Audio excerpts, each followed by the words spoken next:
तो ये तो अब हम ढो रहे हैं, मुसलमान तो हमको नहीं कह रहा है कि नहीं भैया ये हैं वही रहेंगे, केवल चित्पावन ब्राह्मण ही इसके प्रमुख बनेंगे, मंदिरों के महंत केवल एक ही जाति के लोग बनेंगे। ये मुसलमान तो नहीं तय कर रहे हैं ना, ये हम ही लोग तय कर रहे हैं। स्त्री शूद्रो नाधीताम का नियम मुसलमानों ने तो नहीं बनाया, ये तो मुसलमानों के आने के बहुत पहले की पुस्तकों में भी लिखा हुआ लोग दिखा रहे हैं। जो हमारा प्रतिपक्षी पौराणिक वर्ग, परंपरावादी, रूढ़वादी वर्ग है, जिसे भी हम लोग जो कुछ कहते हो, तो ये सब बातें बहुत पहले से दिखा रहे हैं, हो भी रहा है। ठीक है, ये सब मुसलमानों के आगमन और ये सब लगभग आसपास कहा जा सकता है। ये लगता है कि थोड़ा पहले से धीरे धीरे ये सब होने लगा और उससे उनको सुविधा भी हुई, इतिहास मानता भी है। आज का बांग्लादेश बनाया किसने? आज का बांग्लादेश किसकी देन है? क्या ये जिन्ना की देन है या मुजीबुर रहमान की देन है? जी नहीं, आज का बांग्लादेश काली चंद राय अर्थात काला पहाड़ की देन है।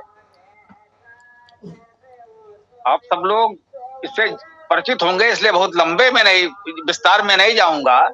सब जानते हैं काली चंद राय नवाब की पुत्री से प्रेम करता था और वो सनातन धर्म अपनाने को तैयार थी, लेकिन यहाँ के पंडे पुजारियों ने उसे स्वीकार नहीं किया और बाध्य होकर काली चंद राय ने कलमा पढ़ लिया, मुसलमान बन गया और फिर स्वाभाविक है वो बदला लेने के लिए क्रूर अत्याचारी मुस्लिम शासक हुआ और मार मार के लोगों को मुसलमान बनाया। इसीलिए बंगाल का एक बड़ा भाग मुस्लिम बन गया। आज जो वहां मुसलमान हैं, ऐसा नहीं है,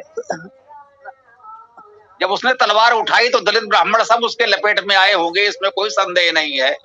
लेकिन स्वाभाविक है उसका पहला विरोध तो उच्च वर्ग से ही था। जिन पंडितों पाखंडियों ने उसे सनातनी बनाने से मना कर दिया, यदि उसे वो सनातनी बना लिए होते तो आज बांग्लादेश नहीं होता, वहां मुसलमान नहीं होता तो बांग्लादेश भी नहीं होता। यही इसी प्रकार की बातें हम आज के पाकिस्तान, अफगानिस्तान के लिए भी कह सकते हैं इतिहास में, लेकिन बहुत विस्तार में नहीं जाना चाहिए।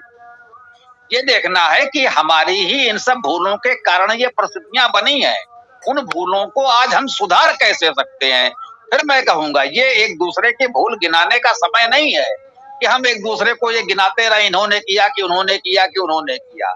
अरे भाई, वो 1000, 1200, 1400 वर्ष पहले की बातें हैं। उस समय के जो लोग भी थे, जिससे भूल चूक हुई, जैसे भी हुई, आज उसको सुधारने की आवश्यकता है। आज भी हम लोगों तक वेद नहीं पहुंचाना चाहते।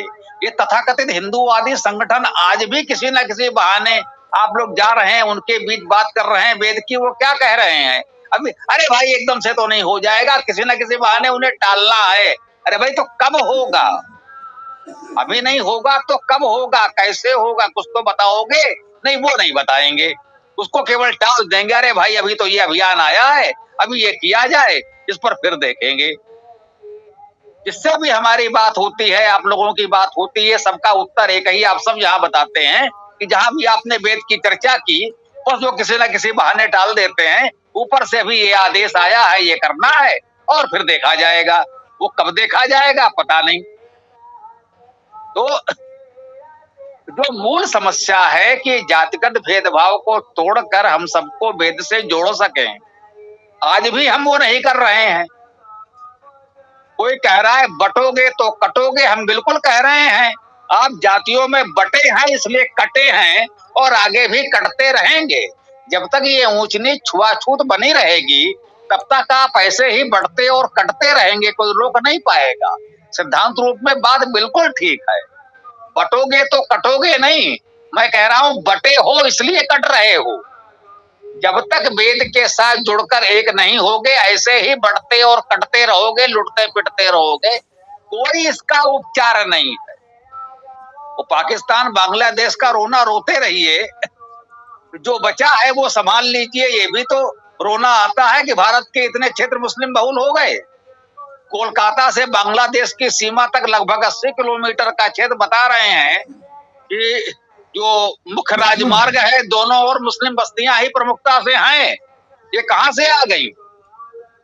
अब आप किसी एक व्यक्ति, एक दल, एक नेता को कोसते रहिए केवल चुनावी लाभ के लिए, उससे लाभ नहीं होगा। ये 2-4 दिन में नहीं बनी, ये शताब्दियों में स्थितियां बिगड़ी हैं। कैसे बिगड़ी है? वो कालीचंद राय जैसे प्रकरणों से बिगड़ी। आज भी आप उनको अपना नहीं सकते। एक मुसलमान बना लेता है किसी हिंदू को और भूल जाता है पहले वो क्या था, तुरंत उनका अपना हो जाता है। और हमारे यहाँ अपने लोगों को ही नहीं बना पा रहे हैं हम। सबको आप अपने में सम्मिलित कर लीजिए, समस्या समाप्त। सारे मुसलमानों को पकड़ पकड़ के ब्राह्मण बना दो। एक तो उसको अपनाना ही कठिन है, और अपनाएंगे तो कहाँ बनाएंगे, क्या रखेंगे, बड़ी समस्या है। वो किस जाति धर्म में रखा जाएगा, किस जाति में आएगा, फिर उसको कहाँ क्या करोगे। अरे एक बार साहस करो, जितने मुस्लिम ईसाई हैं सबको ब्राह्मण बना लो। वो उच्च वर्ग में है, उच्च वर्ग में ही रहेंगे, बना लो सबको ब्राह्मण। चलो समस्या समाप्त हो गई। ब्राह्मण क्षत्रिय वैश्य कहीं सवर्णों में सबको सम्मिलित कर लो, घोषित कर दो। एक बार प्रयास तो करो। हम अपने दलितों को अपना नहीं पा रहे हैं, हम कोसते रह रहे हैं। जो पिछड़े हैं, दलित हैं, आदिवासी हैं, हम उनको नहीं अपना पा रहे हैं, वो उनको अपना रहे हैं। पादरी जी बाइबिल लेकर पहुंच जाते हैं, हम इसका रोना रोते हैं कि वो क्रिप्टो क्रिश्चियन हो क्या, वो बाइबिल पढ़ा दे रहे हैं, वो तो ईसाई हो गए। अरे भाई ईसाई क्यों हो गए? वो बाइबिल लेकर पहुंचे, उससे पहले क्या आपने वहां वेद पहुंचाया? नहीं नहीं, उनको तो वेद पढ़ने का अधिकार ही नहीं है। तो ठीक है, पादरी जी पहुंच जाते हैं, तुमको वेद पढ़ने का अधिकार नहीं है तो कोई बात नहीं, तुम बाइबिल पढ़ो, तुम्हें बाइबिल पढ़ने का अधिकार है। तो हमें आंतरिक समस्याओं को समझना होगा। जब तक हम अंदर की अपनी दुर्बलताएं दूर नहीं करेंगे, तब तक दूसरों को कोसने से नहीं होगा।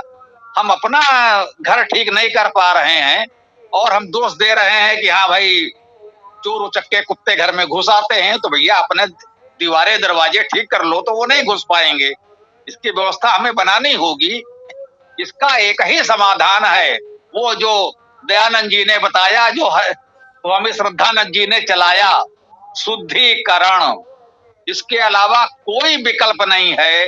जो हमारे दलित पिछड़े आदिवासी भाई हैं, उन सबका यज्ञोपवीत कराओ, उन सबको वेद पढ़ाओ, और उसके बाद जितने मुस्लिम ईसाई आदि हैं उन सबका भी यज्ञोपवीत करा के वेद पकड़ा करके सबको जो हो सके अपने यहाँ पूरे सम्मान के साथ बना लो, तभी ये समस्या का समाधान होगा। बाकी तात्कालिक रूप से जिसको चाहो कोसते रहो, कोई हल नहीं निकलने वाला है उसका, ये मुझे लगता है।